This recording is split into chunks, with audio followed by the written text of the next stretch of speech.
हमारे इस क्यों घंटी बजी इसके इस प्लेटफॉर्म पर आप सभी का बहुत बहुत स्वागत है और स्वागत है जनाब प्रकाश जावड़ेकर साहब जी का।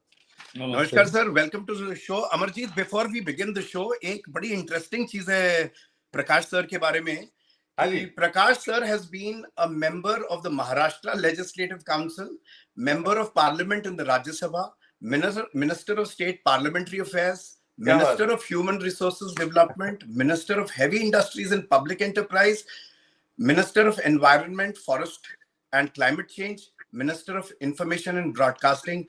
मैं थक गया हूँ ये रिपीट करता करता, पर ये तो बहुत और काफी है, अभी बहुत है, पर ये बस मेन थी। So welcome to our show, Prakash sir. नमस्ते, बहुत अच्छा लगा।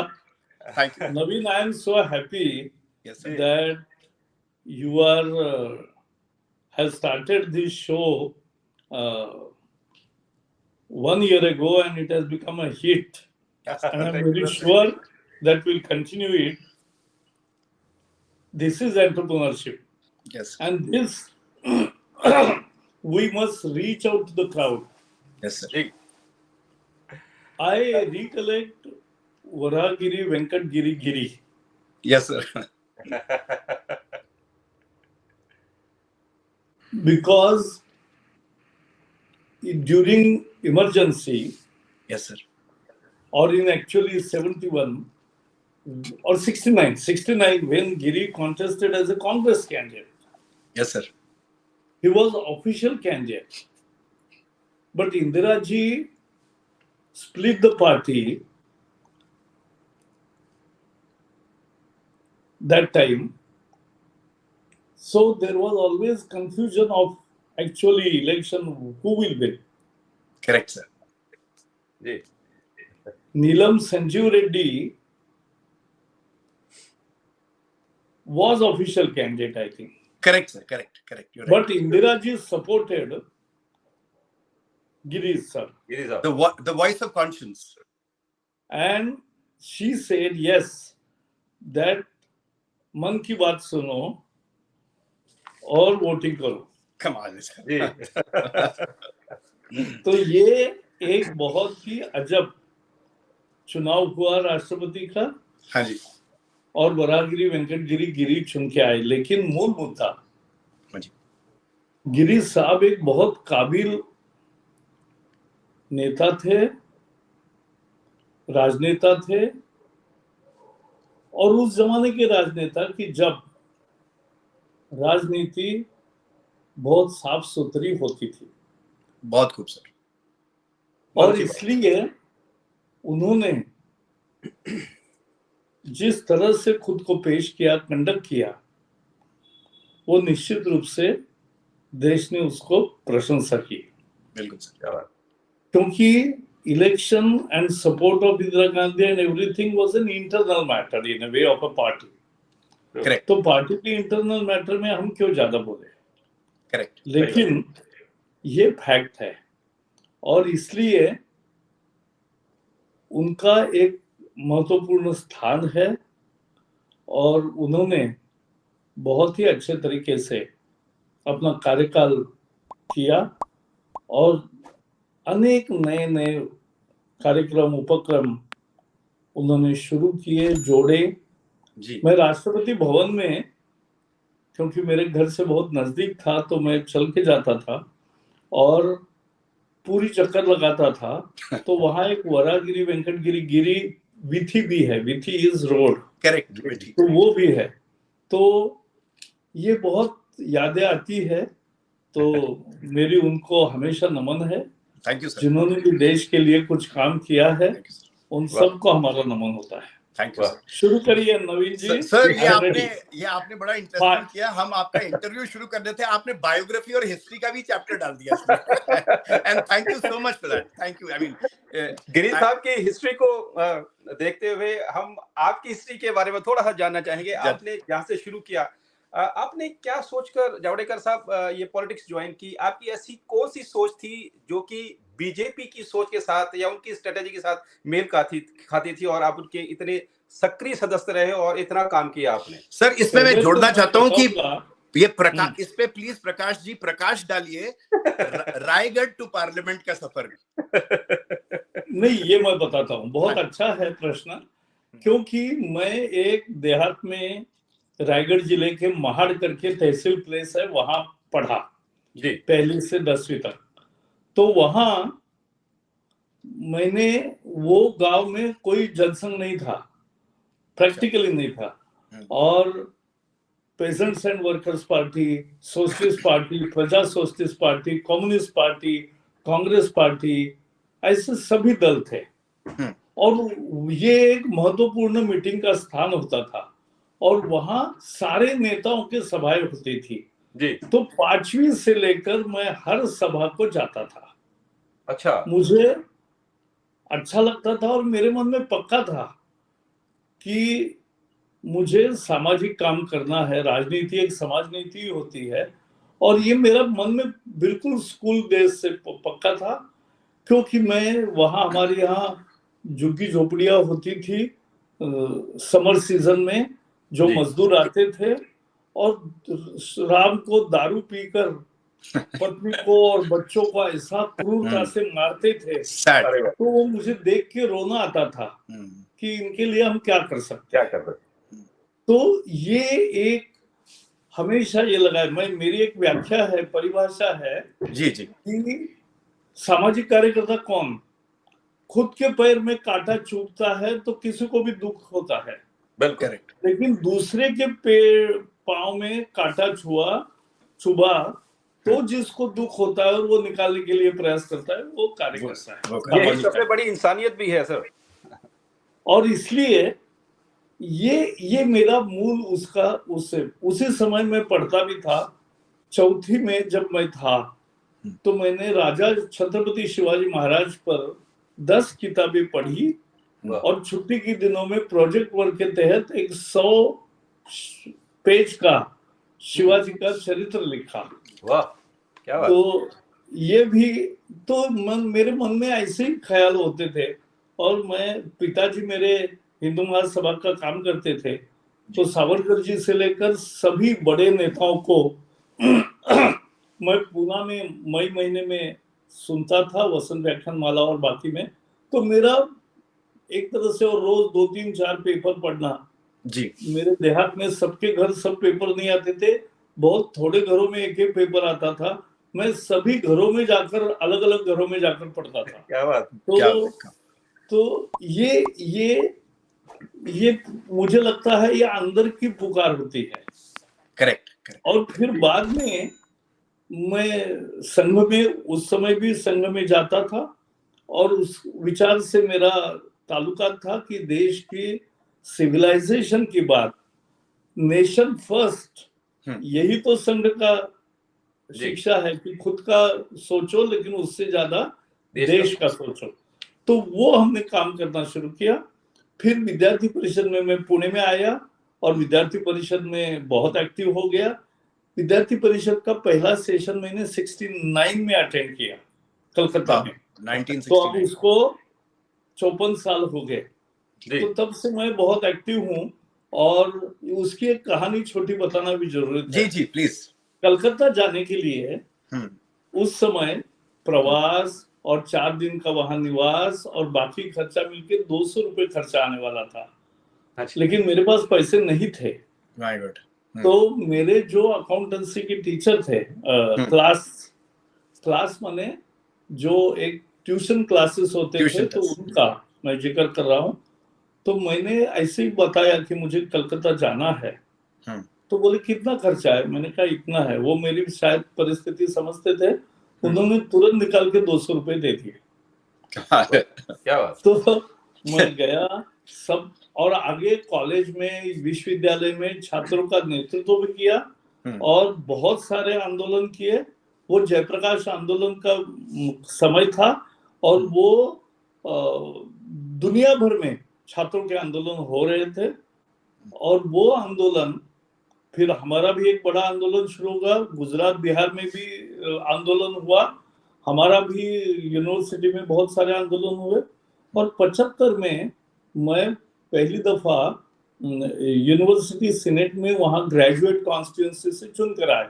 जी तो बाद में इमरजेंसी आई, मेरे पिताजी थे दैनिक केसरी के, जो लोकमान्य तिलक जी ने स्थापन किया। जी तो उसको वो आए, 25 तारीख को उनकी नाइट ड्यूटी थी, तो वो सुबह घर आए 26 तारीख को जून में 1975, और कहा कि भाई आज तो पुलिस आकर उनको हमें अब दिखाना शुरू पड़ रहा है, दिखाना बाध्य किया है, तो पुलिस क्या एडिट करेंगे।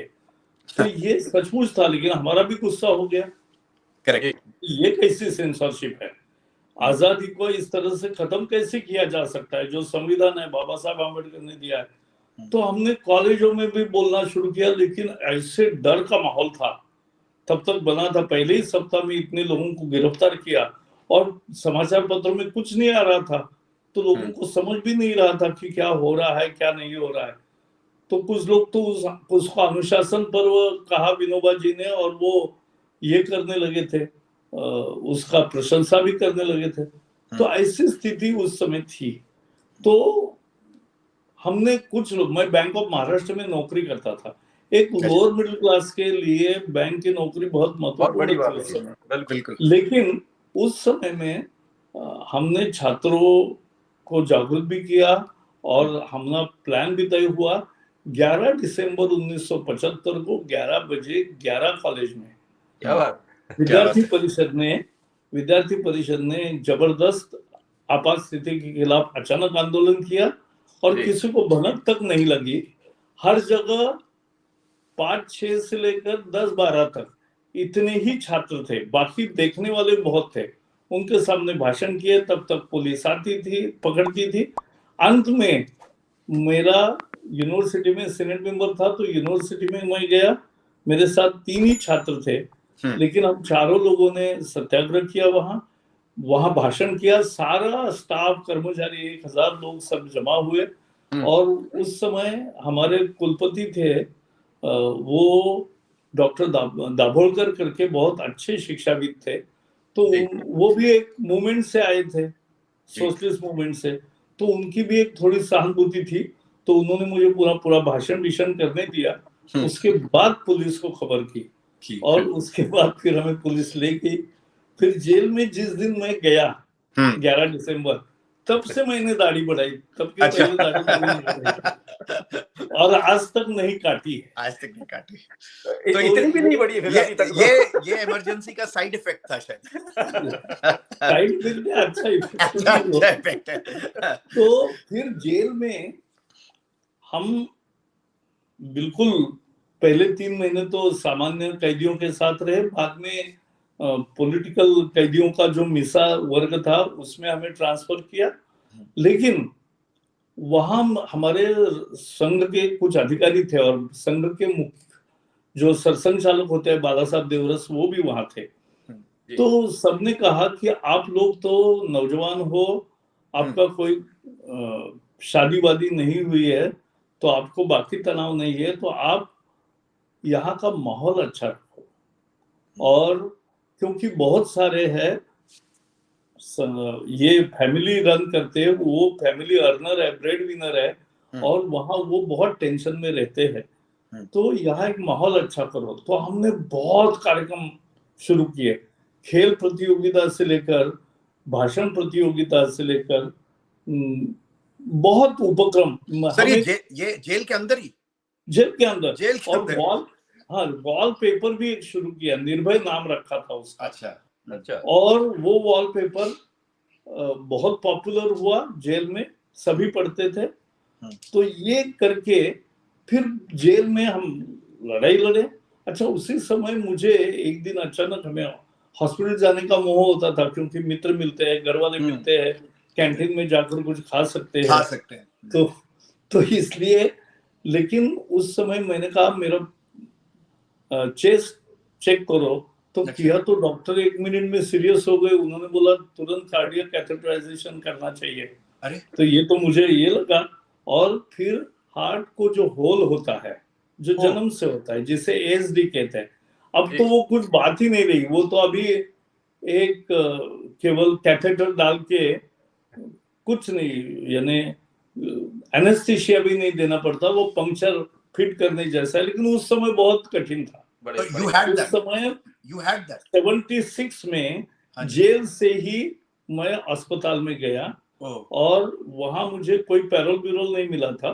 तो मैं ये किया और वहां मेरा ऑपरेशन किया। मेरा वो निगेटिव गट था, तो लेकिन हमेशा मित्र रहे, लोग रहे, अच्छा काम कर रहे, तो चाह 85 people were in the queue to donate the fresh blood. क्या बात है। और उसमें से 16-17 बॉटल्स का मुझे उपयोग हुआ, लेकिन बाकी सबने अपना ब्लड दिया। तो वो बहुत है, ऐसे बहुत सारे उदाहरण होते गए। लड़े हम जोर से, बहुत अच्छा विचार। हम उसको येरोडा यूनिवर्सिटी कहते थे, येरोडा जेल का नाम है, तो उसको यूनिवर्सिटी कहते थे। वहां हमारा पॉलिटिकल मास्टर डिग्री हो गई। उसके बच्चों के सभी पार्टियों के लोग थे, कम्युनिस्ट भी थे, सोशलिस्ट भी थे, जनसंघ भी था, विद्यार्थी जो संगठन थे वो भी थे, आनंद मार्ग के लोग भी थे, बहुत सारे थे और इंडिपेंडेंट भी थे। तो ये सब करके हम आगे 26 जनवरी को 1977 में हमें छोड़ा। और उसका एक घटना केवल मैं बताऊंगा, क्योंकि ये संक्षेप में आगे जा रहा है। जी हाँ जी। फिर उसमें 18 जनवरी को इंदिरा जी ने भाषण किया कि हम 20 मार्च को चुनाव लेंगे, राजनीतिक बंदी जो है उनको मैं छोड़ूंगी, संघ के बंदियों को वही रखूंगी। अच्छा, 50 दिन का समय है, उसी में चुनाव होगा, ये उन्होंने ऐलान किया। तो 18 से 26 तक, उस समय ना मोबाइल होता था, न कुछ भी कम्युनिकेशन का वैसा साधन नहीं था। फिर भी सभी नेताओं में बहुत गहन चिंतन हुआ, मनन हुआ, क्योंकि चर्चा ये थी कि कुछ सोशलिस्ट पार्टी और बाकी लोग कहते थे कि ये एक बड़ा ट्रैप है और ये ट्रैप में हमें फंसना नहीं चाहिए, हमें ना उम्मीदवार मिलेंगे, ना धन वाहन साधन मिलेगा, और इसलिए चुनाव हम हारेंगे। और she will legitimise the emergency rule with the logic that I have won the election, people have voted for continuance of emergency. But बहुत सारे नेता थे, अटल जी, अडवाणी जी, खुद जयप्रकाश जी, मोरारजी देसाई, ये सब तैयार थे कि इलेक्शन लड़नी है। 50 दिन का अवसर को लोकतंत्र में क्यों गवाए। और वो शुरू हुआ तैयारी। पहले दिन हम निकले तो 5 लोग लेने के लिए आए थे, मित्र हमारे, लेकिन जैसे कार्यालय में गया तो 50 लोग इकट्ठा हुए। धीरे धीरे रोज 50 के 500, 500 के 5000 ऐसे होने लगे। सभाएं शुरू हुई और लाखों की सभाएं होने लगी। और इतनी हम कहानियां बताते थे, तो उस कहानियों का बहुत अच्छा परिणाम हुआ। और 50 दिन में हमारे आंखों के सामने क्रांति हुई और जनता पार्टी, जो 4 पार्टियों का विसर्जन से बनी थी, उसका जन्म भी बाद में हुआ, लेकिन जेल में उसका तय हुआ और वो पार्टी जीत गई। इंदिरा जी और उनका पुत्र संजय गांधी दोनों हार गए। तो ये एक बड़ा परिवर्तन था। फिर मैं बैंक में नौकरी कर रहा था जी, तो बैंक का नौकरी फिर 80 में, तब तक जनता पार्टी में बहुत झगड़े हुए।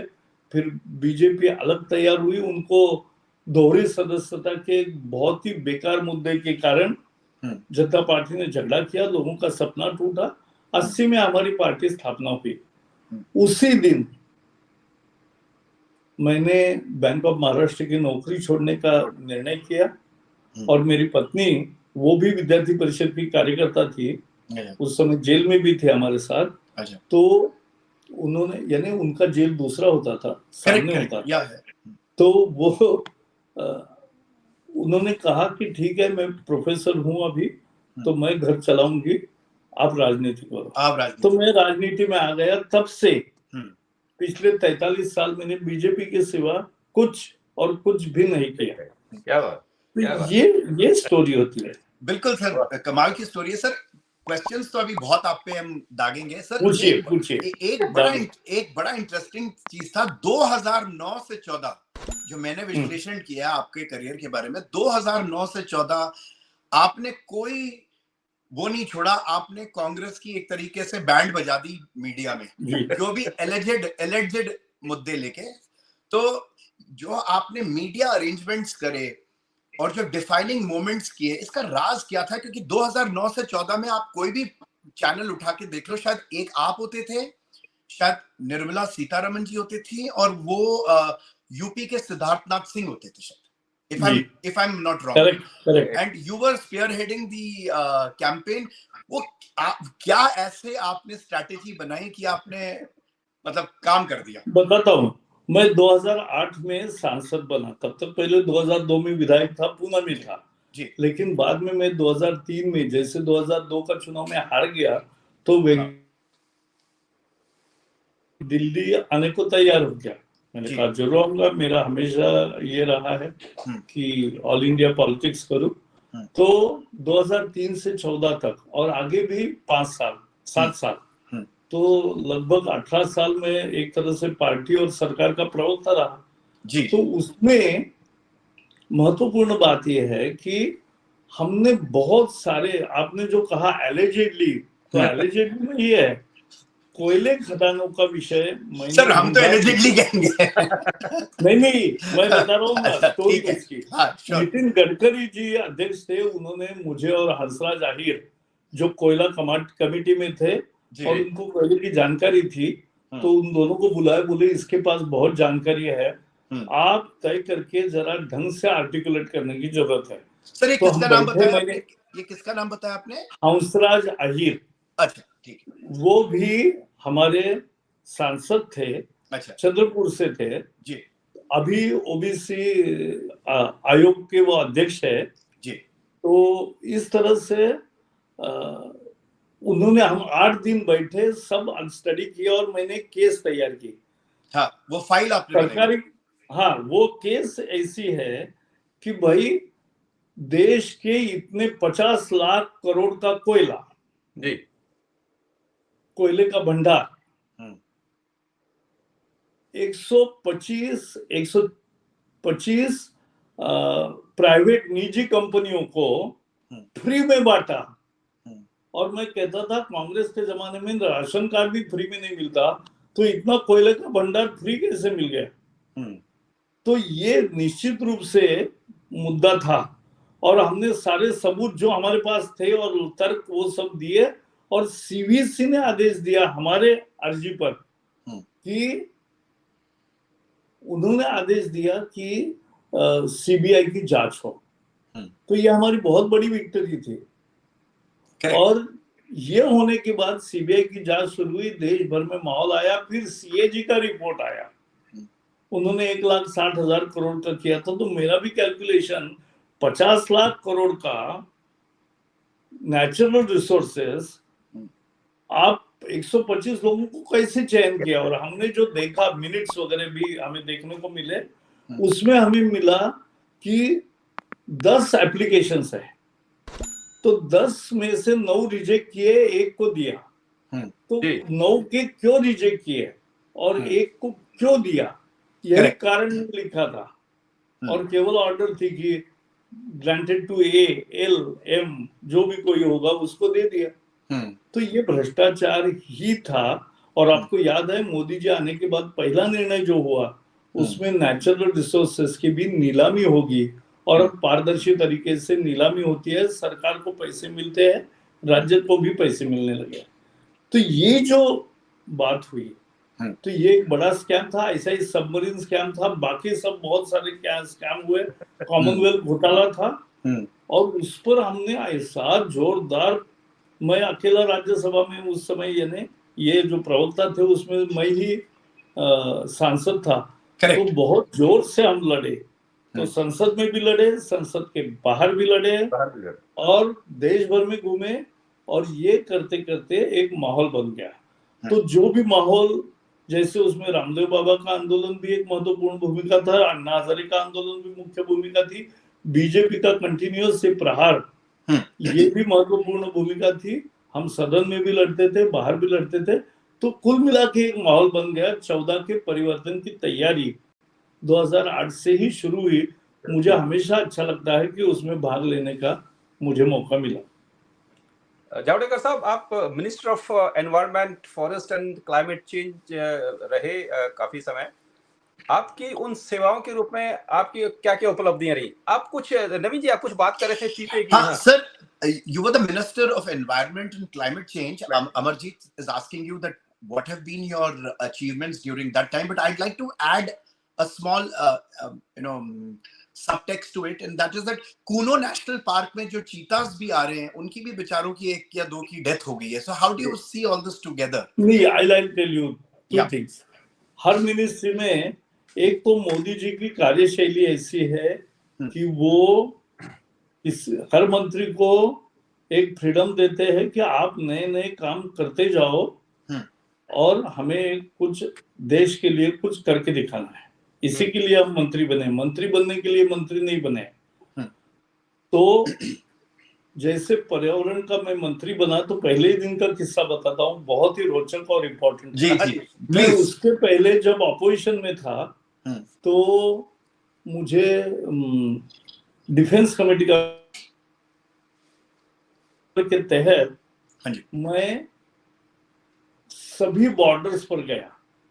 तो सामने वाले की चाइना की बॉर्डर रोड अच्छे, हमारे गलत, क्यों बुरे? तो हम पूछते थे क्यों नहीं, तो बोले फॉरेस्ट का क्लियरेंस नहीं मिला है। फिर अंडमान में गए, वहां एयर स्ट्रिप बड़ी करनी है, एक मिसाइल रेंज का निर्माण करना है, तो उसको क्यों नहीं हो रहा है? बोले परमिशन नहीं। कारवार में गए, वहां ऑपरेशन सी बर्ड, नेवी का बहुत बड़ा प्रोजेक्ट, सबमरीन और सबके लिए, तो वो 4 साल से अटक गया था क्योंकि उनको एनवायरमेंटल क्लियरेंस नहीं मिल रहा था। तो ये मैंने सब जगह सुना, देखा। सिंपल कोस्ट गार्ड की चौकी भी लगानी है तो मंत्री की सिग्नेचर होनी पड़ती थी। तो यह अवस्था थी, बहुत ही दुखद बात थी। तो मैं जब मंत्री बन गया तो मैंने पहले दिन हमारे अधिकारियों को कहा कि डिफेंस के कितने प्रोजेक्ट हमारे पेंडिंग है हमारे पास, वो पहले बताओ। तो उन्होंने कहा कि 2 दिन में हम सर बताते हैं। ठीक है, लेकिन मुझे मालूम है। तो मैं घर आया और डिफेंस को जो सेक्रेटरी थे माथुर साहब, उस समय जो बाद में एलजी बने लेह लद्दाख से, तो उनको मैंने फोन किया। फोन करके उनको कहा कि आपने कितने प्रोजेक्ट्स एनवायरमेंट क्लियरेंस के लिए पेंडिंग है? तो उनका तैयारी था, तो एक बंडल उन्होंने मुझे भेजा 200 केसेस का। 200। तो मैंने दूसरे दिन गया, मैंने अधिकारियों को कहा कुछ जमा हो रही है इंफॉर्मेशन? वो बोले जमा हो रही है लेकिन ज्यादा ब्यूरोज है। मैंने कहा चिंता मत करो, आपका बाहर में थोड़ा कम करता हूँ, ये है 200 केसेस। अब ये 200 केसेस का स्टेटस मुझे 2 दिन में बताइए। 2 दिन बताइए, कोई उसमें कोई जायज समर्थन था ही नहीं। और इसलिए 30 मई को हमने पदभार संभाला और 30 दिन में एक महत्वपूर्ण निर्णय, बहुत चर्चा के बाद किया। और ये निर्णय ये था कि सीमा से 100 किलोमीटर के दायरे में जो भी बॉर्डर रोड बनने हैं या जो भी मिलिट्री इंफ्रास्ट्रक्चर बनना है, वो उसको जनरल अप्रूवल दिया जाता है। उनको स्टैंडर्ड कंडीशंस लगेंगे, बाकी उनकी फाइल मंत्री के तक आएगी नहीं, फाइल कहीं नहीं जाएगी, नीचे ही अप्रूवल, तो परमिशन है। तो ये बताया तो सब गदगद हो गए, सारे सेना के। तो तीनों सेना के लोग आए, प्रमुख अधिकारी आए। तो मैंने कहा लेकिन इसका मेरा क्विड प्रो क्वो है। तो बोले क्या क्विड प्रो क्वो है? तो मैंने कहा ऐसा है, आपको क्या कहा है देश ने कि देश की 1 इंच भी जमीन मत दो, लेकिन आप शहरों में रेलवे ओवरब्रिज बनाना है, फ्लाईओवर बनाना है, रोड वाइडनिंग करना है, तो डिफेंस लैंड में अगर जाना है तो बिल्कुल ही परमिशन नहीं देते। आप 1 इंच जमीन भी सिविल फैसिलिटीज के लिए नहीं छोड़ रहे, कैंटोनमेंट की जमीन देते नहीं। हाँ, तो मैंने कहा आपको 200 मैंने क्लियर किए हैं एक झटके में, तो आप भी विभिन्न कॉर्पोरेशंस के 200 ये क्लियर करो, उसका बहुत जरूरी है। तो उन्होंने भी हर्ष से स्वीकार किया और मुझे खुशी है कि आज 5-7 साल लगे लेकिन हो गया। सभी शहरों के जो ऐसी दिक्कत वाले मुसीबतें थी मिलिट्री परमिशन की डिफेंस लैंड के बारे में, वो मिल गई और शहर की यातायात और ये सुविधाएं अच्छी हुई। तो ये this is Modi government formula. Correct. देश की सोचो, पहले ये पूछते थे लोग कि मुझे क्या, हम पूछते थे देश को क्या। इसका और एक उदाहरण देता हूँ मोदी जी के सत्ता का। जब उस समय एलईडी आए थे, लेकिन 9 वैट का बल्ब 300 रुपए में मिलता था। तो 300 रुपए में मिलता था तो लोग नहीं लेते थे। तो पीयूष गोयल मंत्री थे उसमें, तो सभी उत्पादकों की, देशी और विदेशी, सबको बुलाया और कहा कि 200 करोड़ बल्ब भारत में 5 साल में लगेंगे, हम लेंगे, बताओ प्राइस क्या है। अच्छा। तो वो सारे उत्पादक भी पहले ये हो गए कि अरे पहले तो लोग पूछते थे कि मुझे क्या, हम 200 करोड़ बल्ब लेंगे, मुझे क्या। यहाँ पूछ रहे हैं कि आप ग्राहक को कितना छूट दोगे। और आज उस ऐसे अद्भुत बार्गेनिंग का परिणाम ये हुआ कि 300 का बल्ब 70 रुपए में मिलने लगा। और आज देश में मोर देन 2 बिलियन बल्ब्स और एलईडी फिटिंग्स है। तो देश की बहुत बचत हुई, ऊर्जा की, कार्बन एमिशंस कम हुए, बहुत सारा उसका फायदा हुआ। तो ये एक तरीका है। तो इस तरह से मुझे पहले दिन से ये था कि शहरों में और खासकर शहरों में कचरे का निष्पादन एक बहुत बड़ी समस्या है। हर जगह कोई कॉन्ट्रैक्टर आता है, वो बताता है मैं ऐसा करूंगा। कॉन्ट्रैक्टर ड्रिवन रिफॉर्म्स थे और नए प्रोजेक्ट्स होते थे। मैंने कहा ये नहीं चलेगा। तो हमने waste management rules, solid waste management rule, plastic waste management rule, biomedical waste management rule, hazardous waste management rule, electronic waste management rule, ये सब नए सिरे से बहुत अच्छे तरीके से लिखे, दुनिया का सारा अनुभव देखे। और कंस्ट्रक्शन एंड डिमोलिशन रूल थे ही नहीं, वो पहली दफा तैयार किया। और आज जो थोड़ा स्वच्छ भारत का सफलता भी जो बड़ी है लोगों के पार्टिसिपेशन में, लेकिन उसके कचरे के निष्पादन के ये रूल्स भी एक महत्वपूर्ण हिस्सा है। वो एक यार्डस्टिक बन गई, जस्टिसिएबल बन गया। एनजीटी में या कोर्ट में कोई भी जा सकता है कॉर्पोरेशन, नगर निगम के खिलाफ। और जब कॉर्पोरेशन और नगर निगम नहीं सुन रहे थे या नगर पालिकाएं, तो मैंने कहा हमारे मिनिस्ट्री को कि हम ही 2-3 केसेस दायर करेंगे। करेक्ट।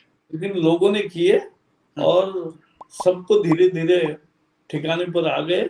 आज मुझे खुशी है कि बहुत मात्रा में एक जागृति लोगों में भी आई, सेग्रीगेशन भी, और सब जगह का, और हो गया। स्वच्छ भारत एक बहुत बड़ा